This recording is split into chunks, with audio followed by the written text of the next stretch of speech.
I went to college before cell phones and email. Our connection to the outside world was snail mail. The mailboxes were outside of the dorms. Each of us had a key to our very own mailbox. We prized mail from our friends and family, but we celebrated junk mail too. The music and movie companies loved us, and so did the local grocery stores that sent ads. But there were many days that we got no mail. We called it getting skunked. And when that happened, we threw our keys into the air to signal our need for sympathy in our time of grief on a skunked day. And so it happened that one day I got skunked. I don't know why my keys needed such a dramatic throw on this particular day, but I wound up for the pitch and I sent my keys sailing. I watched my keys easily clear the height of my dorm and then disappear achingly over the roof. I couldn't believe it. I was standing there dumbfounded, trying to grasp the implications of my keys being on the roof. About half a dozen of my fellow dorm residents saw what happened and sprang into action. "I bet we can climb on the roof," one of them said. "How?" I asked. "I live on the top floor," another one said. "Let's go," someone else shouted, and we all ran into the dorm. By the time I got to the dorm room in question, one of the kids had already popped out the window screen and was looking for somewhere to grab a hold and climb up.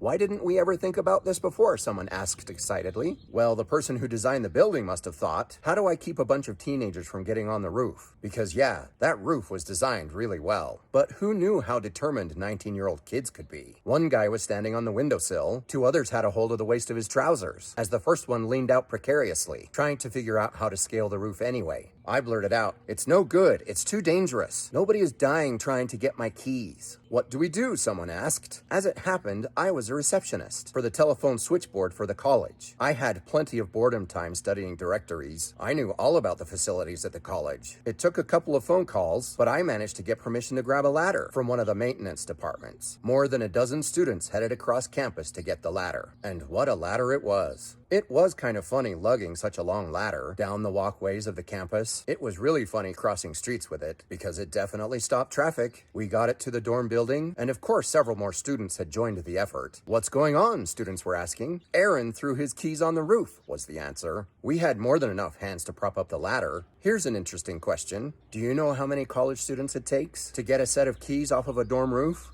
The answer is all of them. Apparently everyone but me wanted to see what the roof of the dorm looked like from up top. If you think getting my keys off the roof was tough, getting all my friends off the roof was much harder. One of my friends brought my keys down, and eventually everyone else trickled down as well. We got the ladder back down on the ground, and someone shouted, "Hey, I wonder what other buildings we can climb on with this ladder." "No," I shouted among the thrilled cheers. "I'm in charge of the ladder. We're taking it back." Amidst the groans and grumbles, one of the first volunteers shouted, "Come on, it's fun crossing streets with this thing." How many college kids did it take to return the monster ladder back to the maintenance building? The answer, all of them. Throwing my dumb mail key on the dorm roof turned into a college party. And of course, everyone had to be told that my keys and I were the reason for all the fun. As embarrassed as I was about the whole thing, it did turn out to be an awesome momentary diversion. Did I ever throw my keys that high again? No.